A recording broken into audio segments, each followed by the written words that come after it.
Hey Carly, how you going? So Carly, I'm just going to show you quickly how to move a torus around.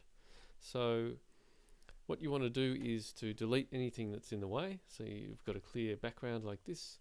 Click on the background and then hit Tab. Go up to Comp, C-O-M-P, and then go down to Geometry.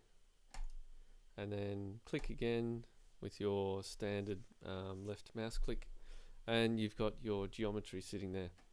We're going to do the same thing a few times. Hit Tab, but this time we will get a camera, and then hit Tab again. This time we will get a light. So you can stop the video at any time and go back. So we've hit Tab and we've got a geo, a cam, and a light. Hit Tab one more time and go to the purple. Click on the purple and then go down to render at the bottom of the third column. And we put that there. So what we've got is a torus sitting inside our geo, which looks like a bit like a donut. And it's kind of like, that's the shape that's inside the computer. And to see it, we actually need a light and a camera. And then it's almost like if we want to take a photo of it, we render it out. So this is all in sort of 3D space, and this render is like a piece of paper, pretty much 2D. So what we want to do is move this torus left and right. So if we hit Tab one more time, and we go to the green, and we get an LFO here, and I'll click that.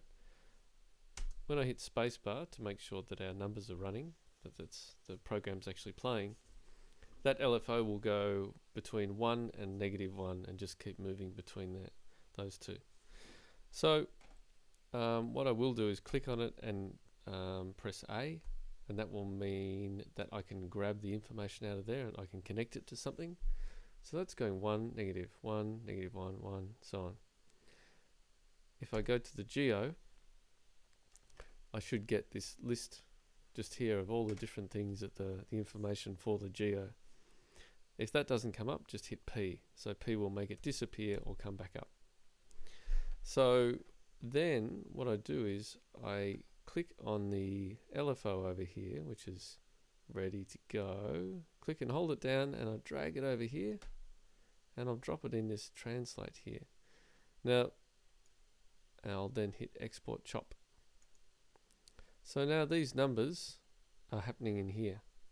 These numbers from the LFO are happening in the X section for the translate. And what that means is they're going up and down in the X, which is our X axis. So that's moving left and right.